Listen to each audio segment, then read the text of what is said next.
Okay, hello everyone. Welcome to the December ECSS Symposium. We've got two great speakers for you this month. I'm really happy to see so many participants. I hate to have great speakers on a holiday week when maybe attendance is light, but that's not the case this time. Also, this is being recorded, so for folks who want to listen asynchronously later, or if you missed a point and wanted to rehear something, that'll be available as well. Also slides and links to contact information for our presenters. So both of our speakers are from SDSC this month. Andrea Zonka is going to be our first speaker. Andrea is going to talk about his work deploying Jupyter notebooks at scale on Exceed resources, specifically Jupyter. I know he's also created interfaces to SDSC's Gordon system, and I think probably Comet also.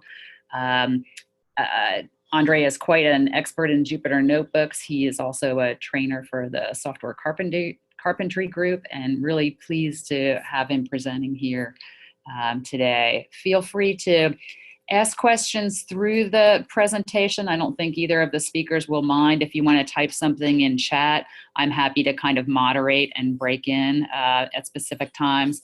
And there'll be also time for questions at the end of each presentation. So I think with that, we will let Andrea take it away here.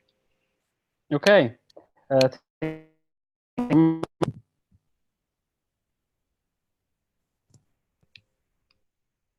Your audio is just cutting out there, Andrea. Okay. Can you hear me now? Yeah, that's perfect. Thank you. Okay, very good. So thank you. So I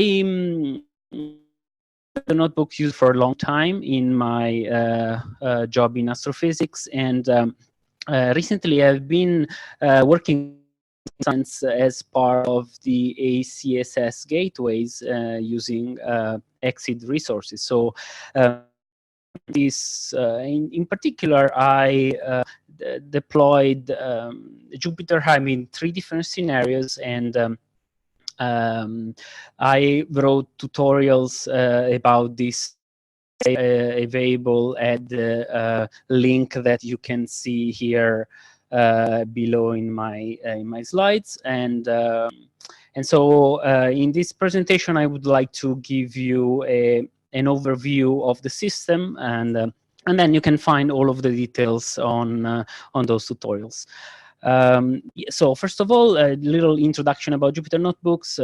Nowadays, they are used everywhere in science, and a very nice example has been given by the LIGO collaboration because they released a notebook with all of the analysis needed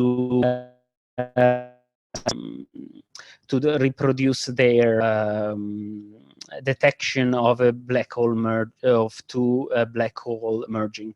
And so you see here we are connected to mybinder.org, which is a free service provided by the Jupyter Hub team, where you can execute the notebooks in the cloud. So you see this is a LIGO team release. So Jupyter notebook has a lot of text, and all of this is you can edit that. And basically, you can reproduce their analysis. You can run Python code, and then you can modify something, and you can take a look at the plots. And in particular, down below, there's plots of the chirp of the black hole merging here. And you can even have multimedia stuff. For example, you can embed video, or in this case, you can embed sound of the black holes merging. And so it's often a request for example, during for science gateways, or is also great for training, so for organizing workshop, to have Jupyter notebooks deployed. So what I will be covering today is how you can deploy this on multiple machines, so that you can give a lot of RAM, a lot of resources to your users. First of all, let's take a look at how a Jupyter notebook, what's the architecture of the Jupyter notebook service if you are running on your laptop. So let's say that you just have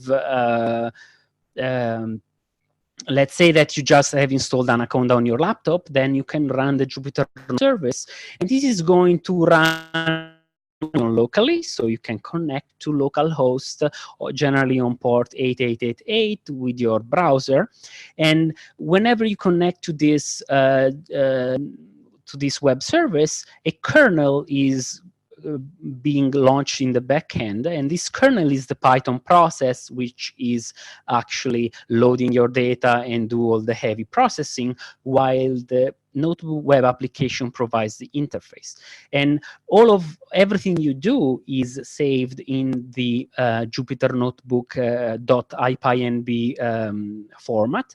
And there is often some confusion here because, unfortunately, with the term Jupyter Notebook, we both refer to the web application, and we also of these notebook documents. So depending on the context, is important to remember this. Of course, this is all based on web technology. So this is zero-MQ messaging between the kernel and the web application, and HTTP for your browser. And so it's pretty natural to run this remotely. And let's say that you have a big server in your office and you want to use that instead of running locally on your laptop, and the architecture is exactly the same.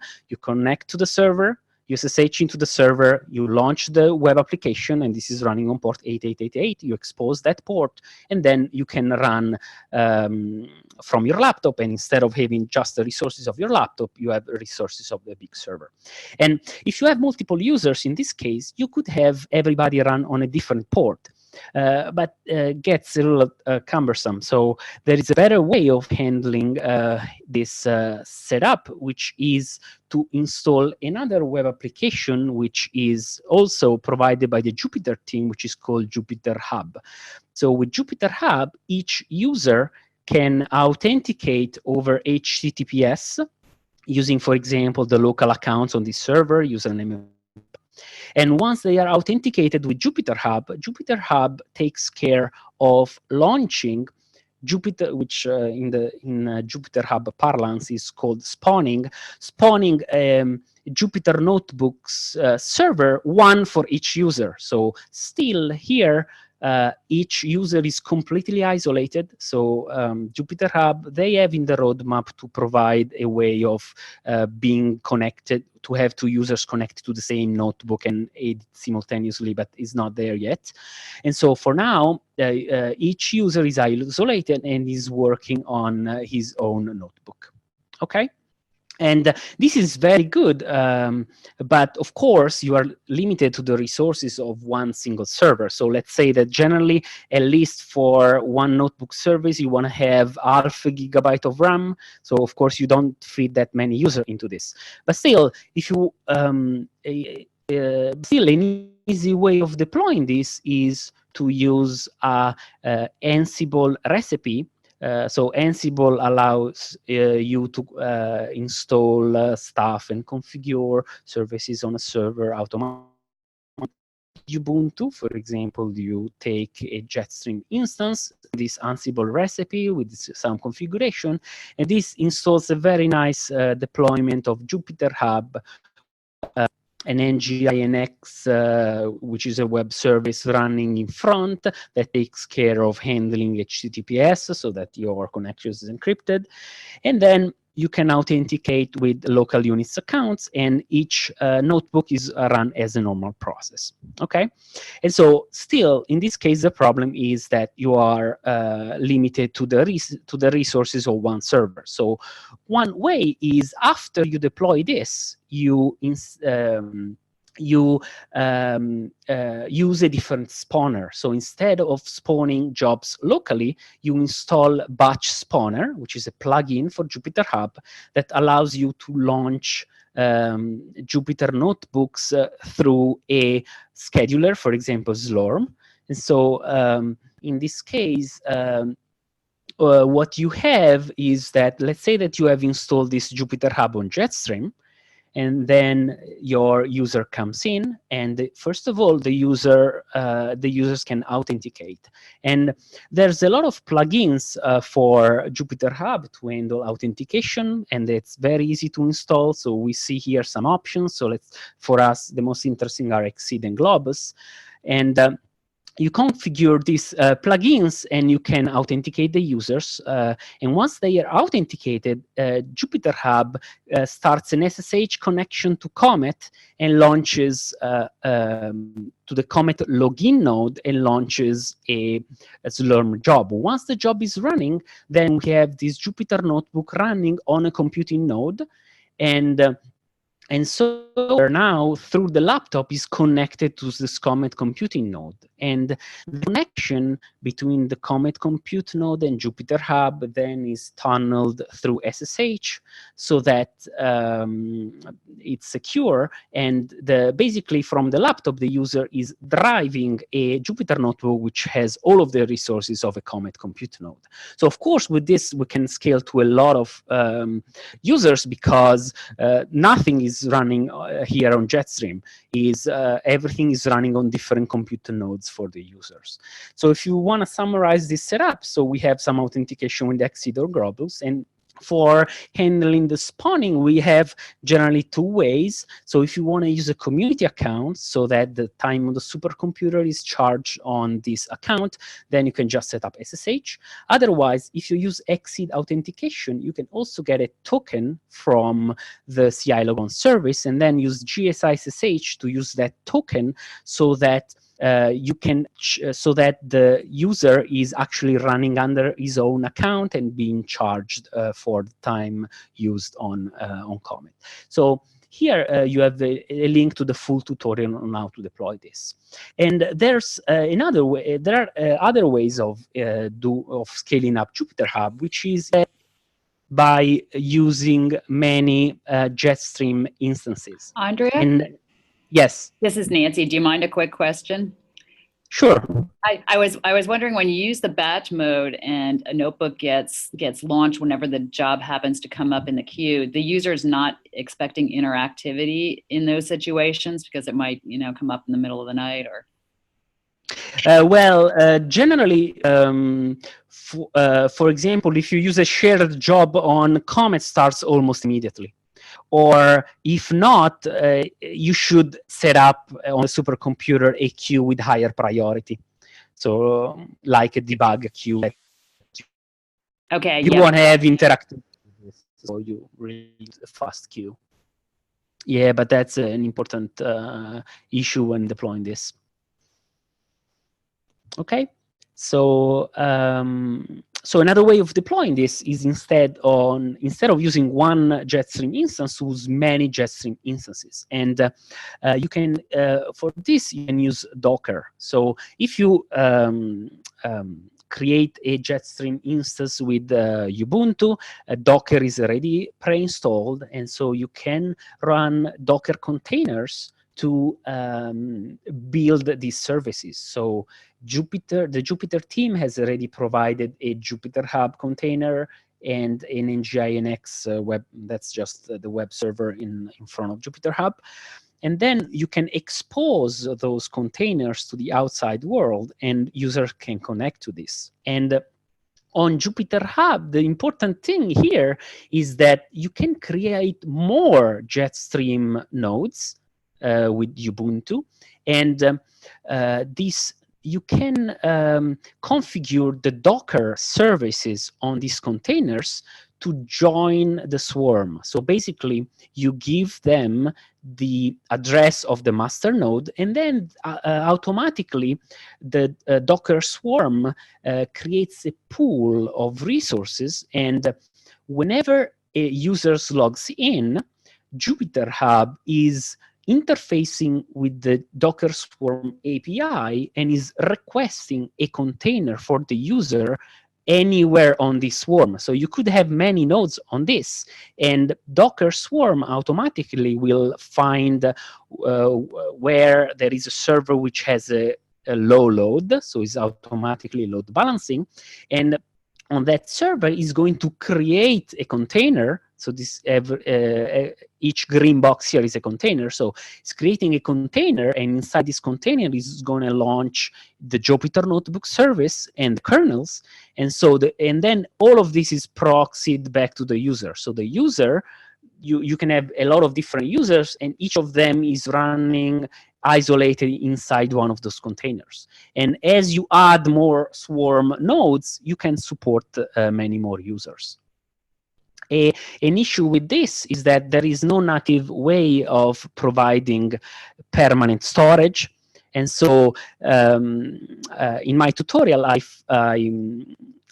set up an NFS server on the master node. So I create a volume on Jetstream, and I mount it as a file system on the machine with XFS. XFS is a file system that is nice because supports quotas, so that I can set a quota for each user. And then each of these containers can interface with NFS file system, remote file system, so that they can always load the data for the users, even if they sometimes spawn on a machine and sometimes on another machine, they always have their data. And so with this kind of system, we can scale up maybe to 100 users, because of the problem is mostly the NFS server. So everybody's accessing the same file system. So if you have heavy usage, this could be a problem with a lot of users. And so still, for this kind of load, it's a easier system. Otherwise, if you want to scale even higher, the way to go is to run on Kubernetes. Is a container orchestration framework. So it's a bit like Docker Swarm. So can handle containers running on a pool of servers, but is more robust, is more production ready, but it's also more complicated to use. So of course, there is some trade-off here. And first of all, what we need is to also, so this is the same thing as before with Docker. We want to have a pool of Jetstream nodes. So in this case, we have 3 nodes, all of them. First, we want to install Kubernetes on those, and you can install Kubernetes in any way you wish. And in my tutorial, I cover a tool which is called kubeadm, which has a set of scripts which has been developed by the Data 8 team, the data science class at UC Berkeley. And with that, you can deploy Kubernetes on Jetstream, and then you can add and remove nodes based on the load that you want to support. And also here we have the problem that we want to provide persistent storage. And in this case, there is this plugin for Kubernetes, which is called Rook, that sets up a distributed file system, which is called Ceph, which is a very well-known distributed file system. So what you do is you create volumes across all of your pool of nodes, and then you install Ceph on this distributed file system, so that, let's say that you have 100 gigabytes per each node, and so this is being used as a single pool, and this also handles replication. So your data is replicated typically 3 times, so that if one of these nodes dies, you don't have any data loss. And Kubernetes provides you with a very nice command line interface where you can inspect all of the containers that are running, check the resources, check the logs, and then you can run the 0 to Jupyter Hub recipe, which is a recipe provided by the Jupyter team to automatically set up all of these services for you on Kubernetes. So it's going to create a container with Jupyter Hub, a container with the proxy, which is generally a part of Jupyter Hub, but in this case is running separately. And then you have a web service running on top. And Jupyter Hub is already configured with Kube Spawner, which is the spawner for Kubernetes, that every time that a user connects to Jupyter Hub, Jupyter, the kube spawner talks to the Kubernetes APIs to have a notebook spawned somewhere on this cluster. So you have your container, which contains all the software that you want, and inside the container you have a Jupyter notebook running, which is then proxied through here and back to the user. It's very much like Docker Swarm. But the nice thing here is that a fully distributed file system instead of NFS. And so this provides a lot more scalability.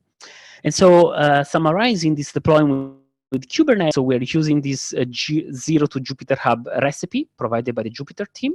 And this sets up these services that are automatic, that are monitored so that they are restarted, they are moved on another server if something happens.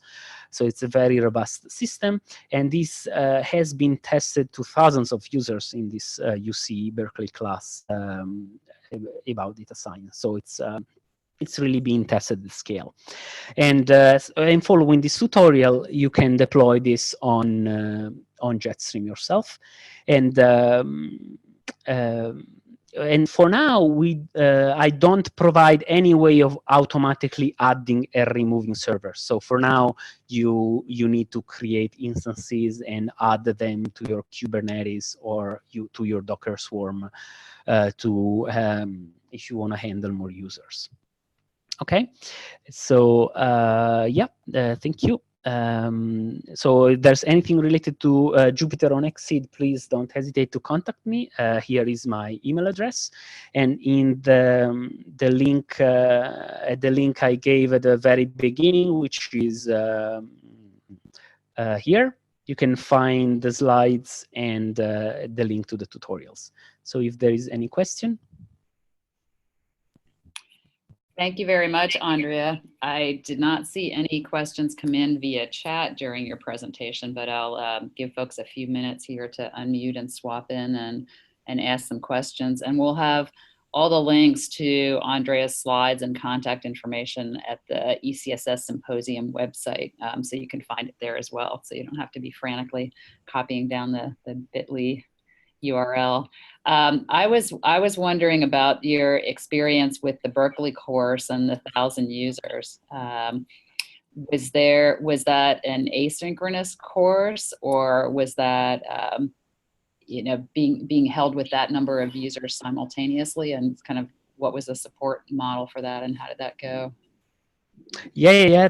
You can have that many users connect simultaneously when there's deadlines. So for this reason, they went with this highly scalable system on top of Kubernetes on Google Cloud. So they had really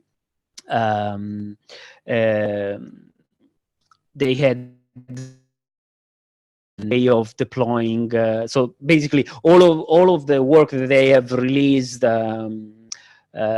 with the zero to Jupyter Hub service has been exactly for this reason, for the fact that so many users were connected simultaneously. So you need to really provide a very robust way of scaling up on the cloud, in their case, Google.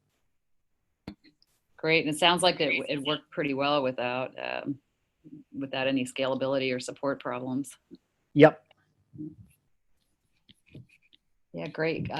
Questions? Anybody else on the line? We've got about 50 folks on the webinar, which is great. Maybe questions for Andrea about his experiences? Okay, great. Thank you very much, Andrea. Thanks for preparing this presentation for us. Really interesting stuff. I expect we'll see a lot of people experimenting with Jupyter notebooks after this. Okay, thank you. Yep, thank you very much.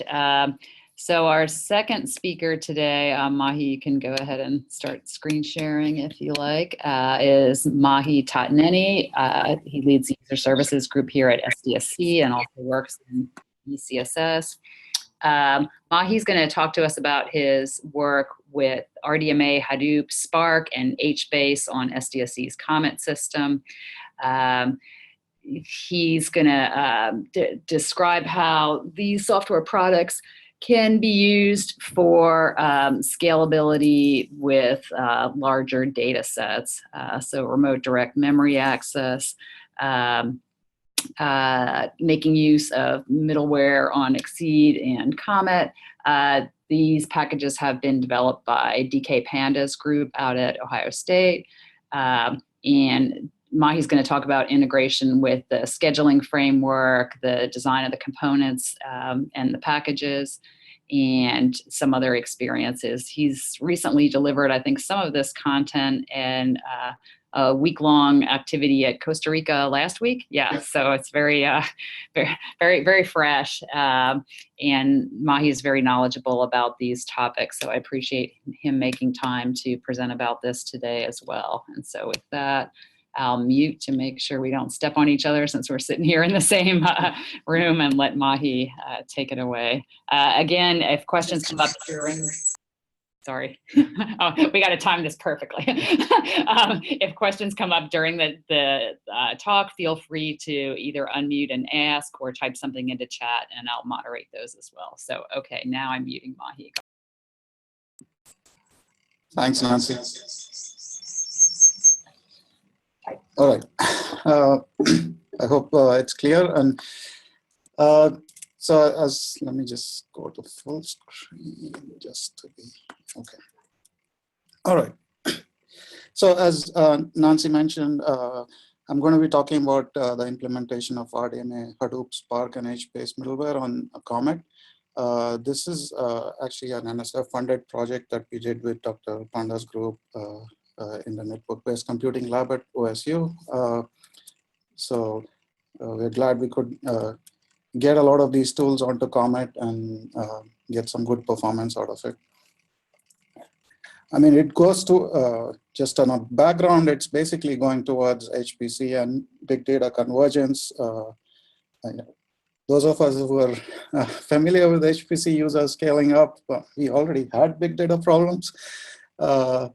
But now there's a lot of hardware like GPUs and various levels of memory and fast SSDs and NVMe that are coming up that could all lead to designs that can help both the HPC side and the big data aspects.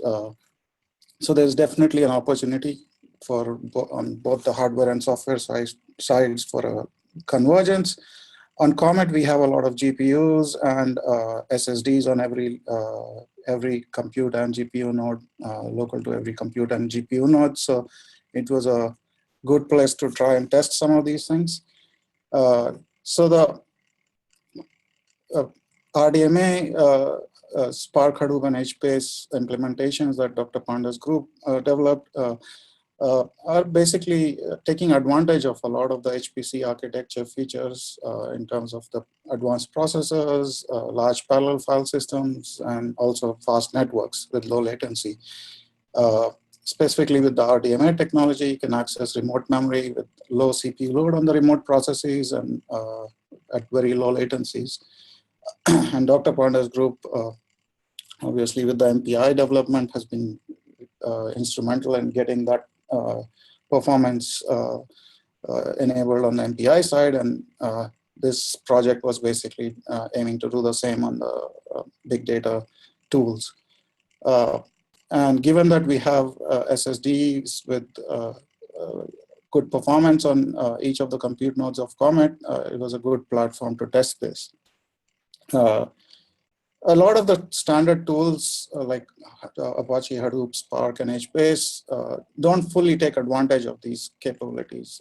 For example, by default, the communication on these frameworks is socket-based, and you're not really taking advantage of the full advantage of the performance that's available.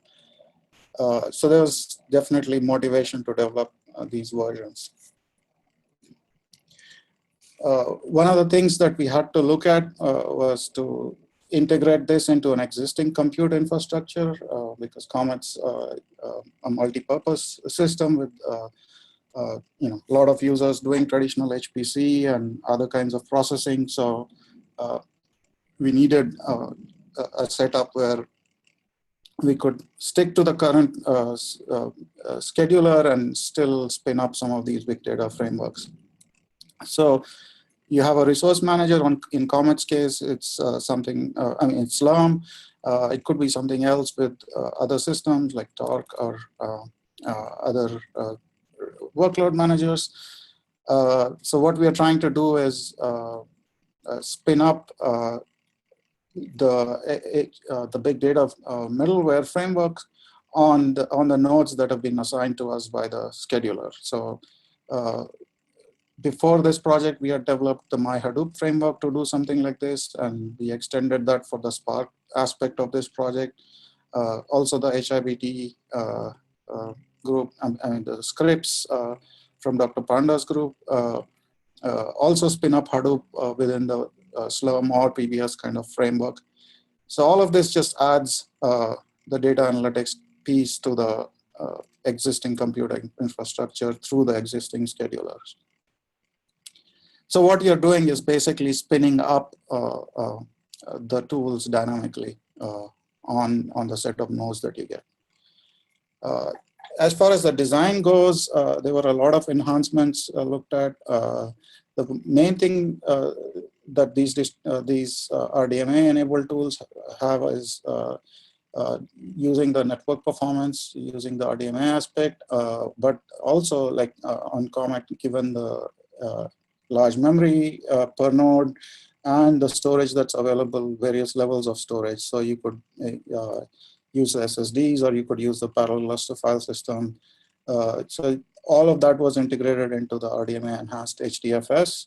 And similarly with the MapReduce aspect, the local disk and the cluster file system could be used for the intermediate data directory. So that was used to enhance that. In addition to that, a lot of the underlying algorithms were also optimized to take advantage of the HPC hardware that's got higher performance. And on top of this, basically you could layer the HBase and the Spark frameworks.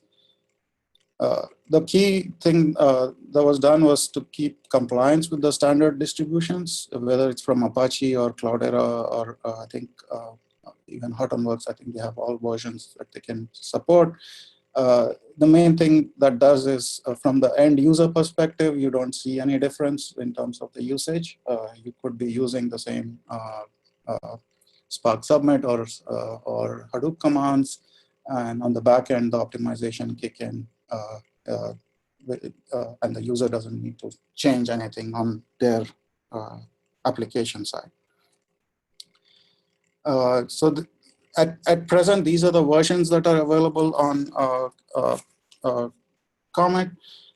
There's the RDMA Hadoop 1.1.0, which is actually based on Apache Hadoop 2.6.0, and the Spark version 0.94, which is based on the Apache Spark 2.1.0 and the HBase version.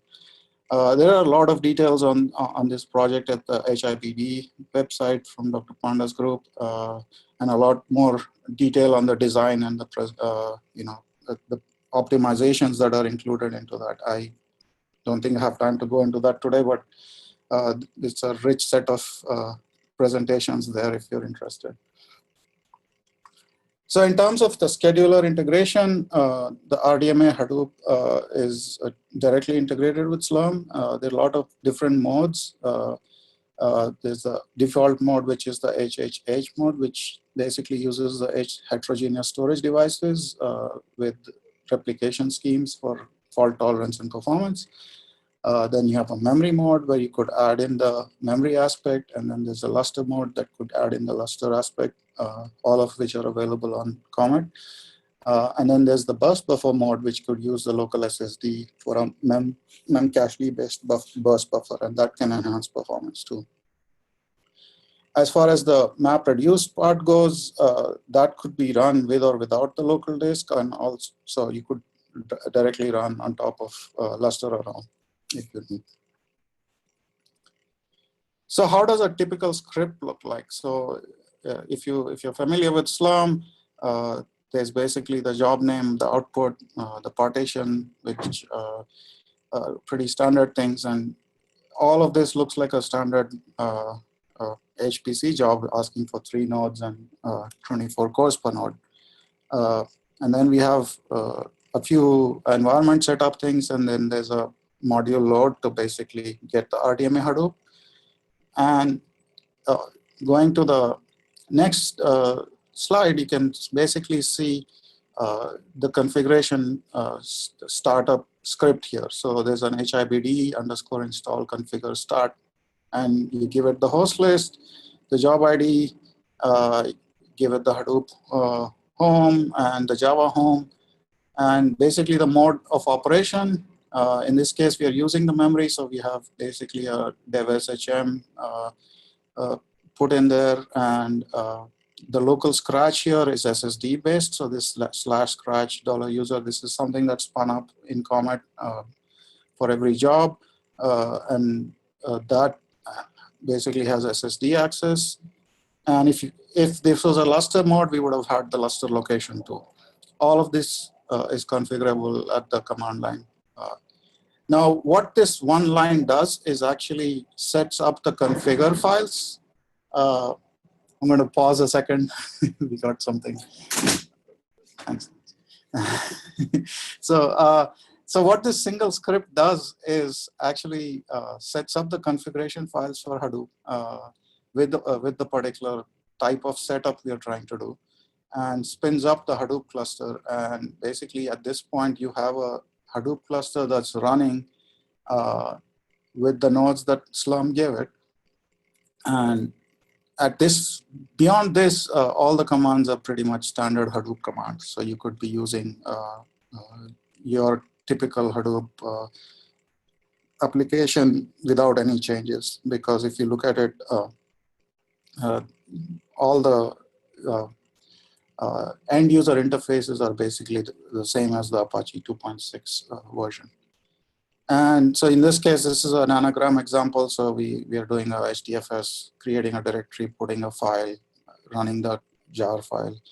And then once the job is done, there's a single script to basically clean up all the directories and also shut down the Hadoop cluster. So this is all happening dynamically in every job. So potentially you could have 3 different clusters running at the same time if you have 3 different jobs running, and all that's fine. The main thing is the Hadoop config directory that you see there, which has got a job ID tag, so you won't step on the existing job if you do that. So it's as simple as that in terms of setting up the RDMA version of Hadoop on Comet. And then you pretty much do all the standard applications you can run on standard Apache Hadoop will work fine. So in terms of performance, I have some benchmark results with standard benchmarks like test DFS IO and random writer and sort and terasort. And what we did was compare the RDMA version with the standard Apache version. Again, there are a lot more results at the HIBD website that's linked there. So if we look at the benchmarks, and this was done with 16 nodes. So test DFS IO, the benefit was about 80%, 1.82x over the Apache Hadoop with just the IP over IP. Similar, you see a lot of benefits with all the benchmarks with random writer, sort, and terasort. So, and this is basically with the same set of nodes, with the same hardware, with the only difference being we turned on the RDMA aspect. So similar thing with Spark, the scripts are very similar. We have here a group by benchmark script. Again, there's a setup in the beginning. Here we are asking for 5 nodes, and we generate the Slurm node file. And in this case, we spin up the Hadoop because we are using the Hadoop in the test example. But you could be running this out of Lustre too, and don't have to start this Hadoop part of it. And then we have a few environment variables that we are setting. And these are, if you're familiar with Spark, these are standard things that you can set in a regular Spark distribution. And we developed a simple framework like My Hadoop. We extended that to My Spark, and so there's a My Spark start, and which pretty much does the same thing. It'll take these configuration variables you have, and also take the resources that the scheduler gives you and spins up a Spark cluster. And pretty much at that point, we are running a standard benchmark and then stopping.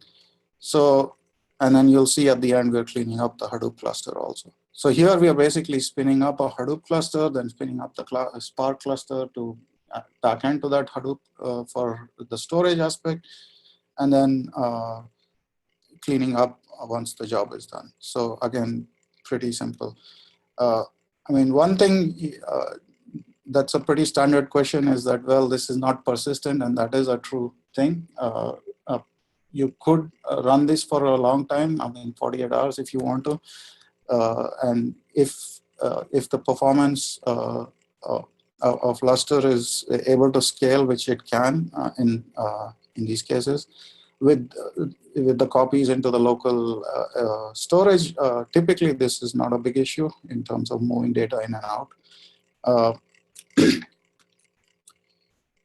And so typically Spark env.sh is the file that has all the config parameters. I'm just showing a snippet here just to show, just as in the Hadoop case, you're dynamically getting things assigned. So for example, here you have the Spark master IP set to one of the Comet compute nodes, and this is one of the nodes that was given by the scheduler. And similarly, you can see the local scratch again in terms of /scratch with the Spark scratch directories on each of the SSD nodes. So you will see both in the case of Hadoop and in the case of Spark, there's the spark.ib enabled true and hadoop.ib enabled true. That is basically the thing that enables the RDMA aspect. And then that will leverage the libraries that Dr. Panda's group developed to get the higher performance. And again, as in the case of Hadoop, you see quite a decent performance improvement, about 50% on the group by, 80% on the sort by. And these are at reasonably large scales, like 64 nodes with 1536 cores. So this is a scalable thing in terms of the performance. And we'll see a little bit later with the application example that we saw something similar. And this is a SQL aggregation example that is, I think, a part of Big Data Bench. Again, it shows the comparison between the IPOB or IB version and then the RDMA version. This is on execution time with the different table sizes and 192 cores. And again, you can see even for the large table sizes at 32 gigabytes, you're seeing a pretty good performance improvements, about 25%, I think.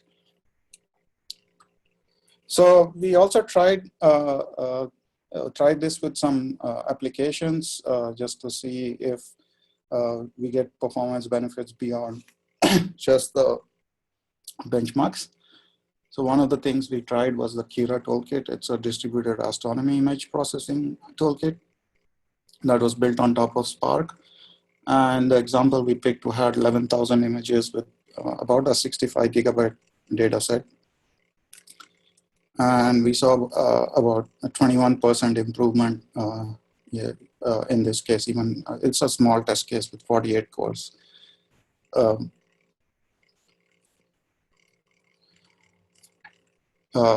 The next application was a topic modeling example. This actually came in as a ticket, which was an interesting thing. So asking us why the Spark wasn't scaling on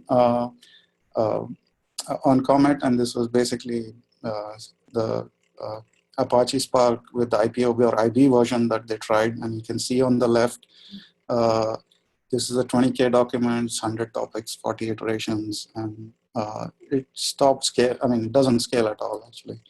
but the same test case with RDMA Spark shows pretty good scaling. So, and this was a really painless transition. Literally changed the version of Spark that we are using, and the commands remained the same.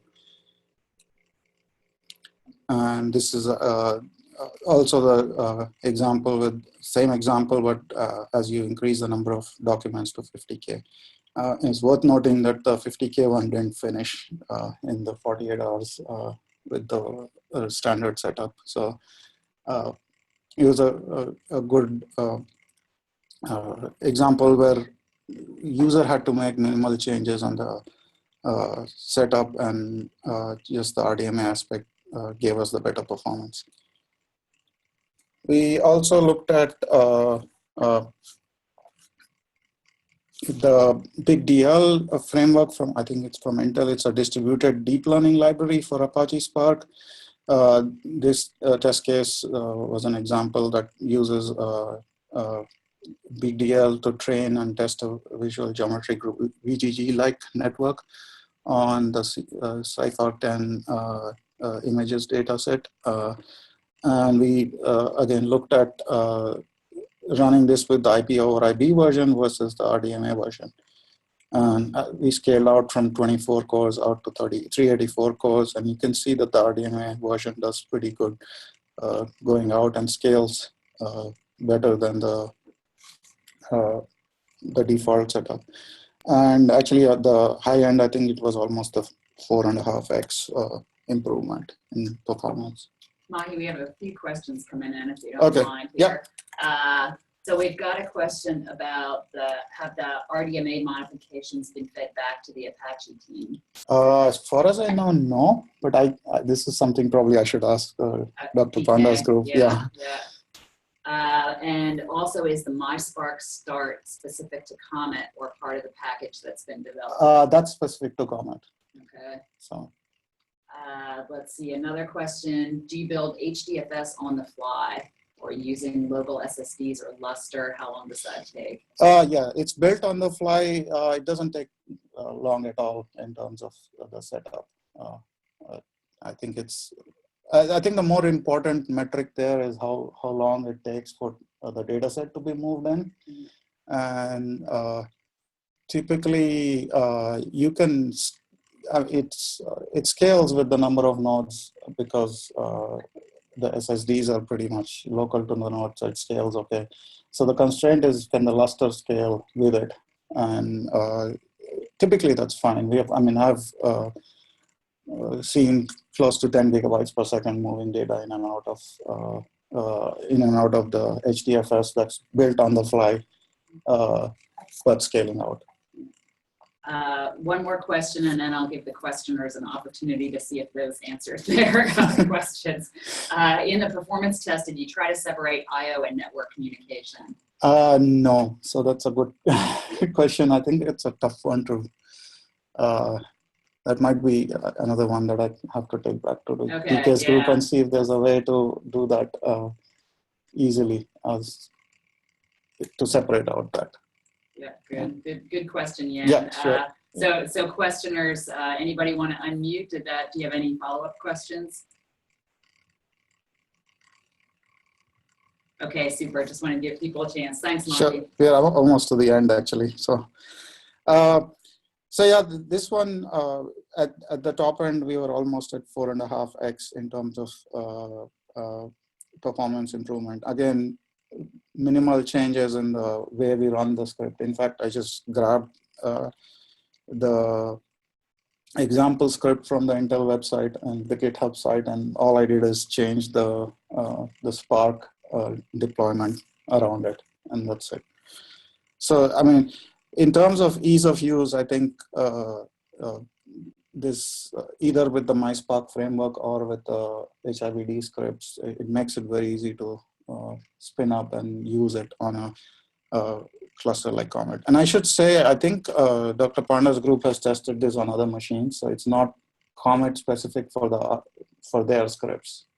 They are pretty much integrated with Slurm and PBS. We might have someone from Dr. Panda's group on the call who responded about the RDMA modifications not being pushed back upstream at the moment. So Harry Subramani? Yes, great. Thanks, Harry. Thanks. Thanks, Harry. Yeah. So yeah, I mean, but they have run this on the RI2 cluster and at OSU, and I think on I want to say on Stampede and a few other systems. So it's definitely portable in terms of how to use it. The MySpark was more of a SDSC thing to fit our scheduling and our local Scratch setup and all. Oops, let me go back to the full screen.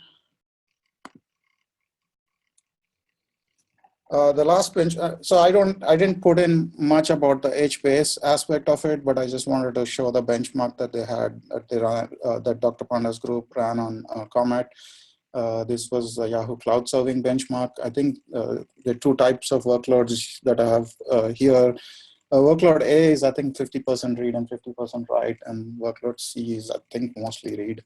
But you can again see that the RDMA, so on the y-axis, you have the transactions per second, and then the number of clients on the x-axis. And you can see the RDMA version consistently outperforms the IP over IP version.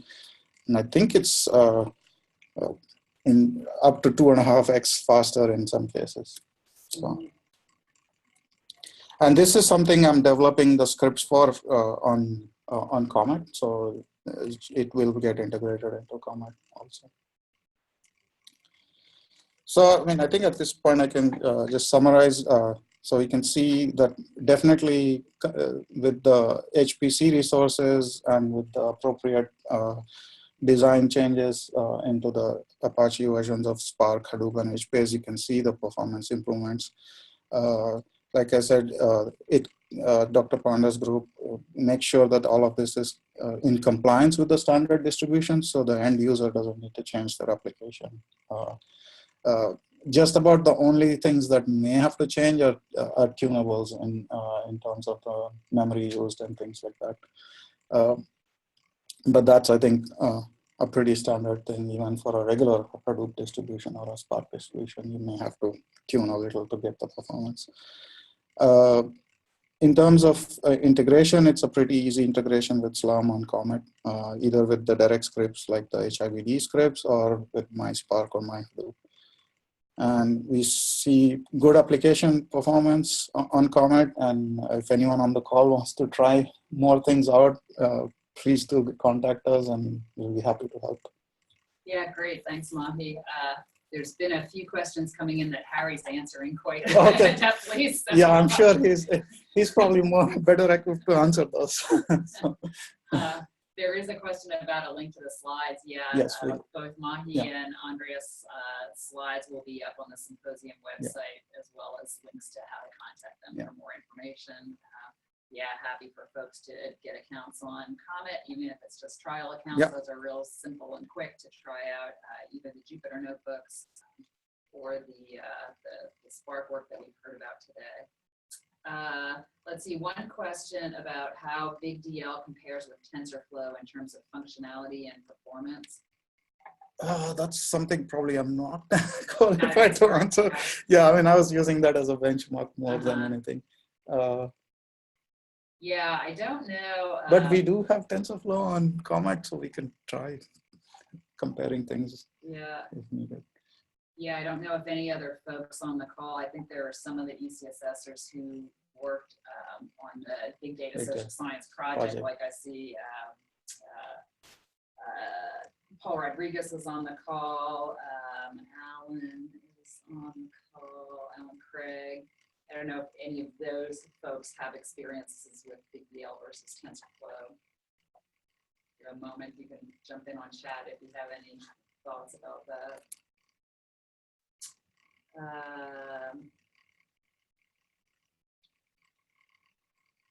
It's difficulty. Oh, okay. So you're not getting my audio because I'm sitting over here a little bit further away from. I can just come around. Yeah, sorry.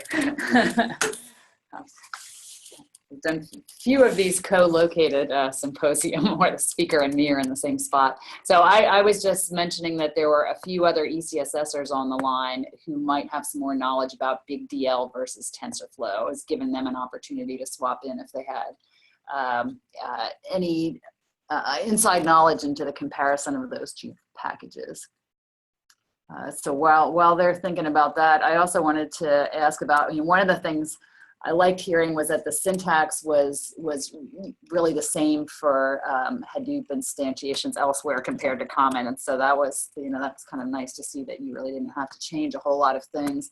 I was also wondering how the work went, and this might be more of a Paul and Alan question too, about how the work went with Nicole Brown and the Social Science Big Data Project, and kind of how much of a leap it was to be able to use the batch queue environment in that kind of work. I don't know if you have any insights into that particular project. I think in that case, the data set wasn't big enough to cause any delays. So it wasn't too bad to get the 50 and the 50K. I forget what the size was, but so the main concern in going through the batch is if the data set is huge and how much time does it take to transfer in and out of the dynamic cluster.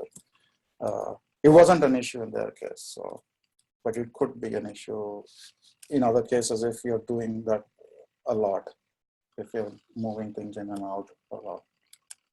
Yeah, so the because it's not the traditional setup where you put in the data and forget about it till you and keep analyzing it all. Right, exactly. Yeah. So that so kind of getting used to that temporary batch environment. But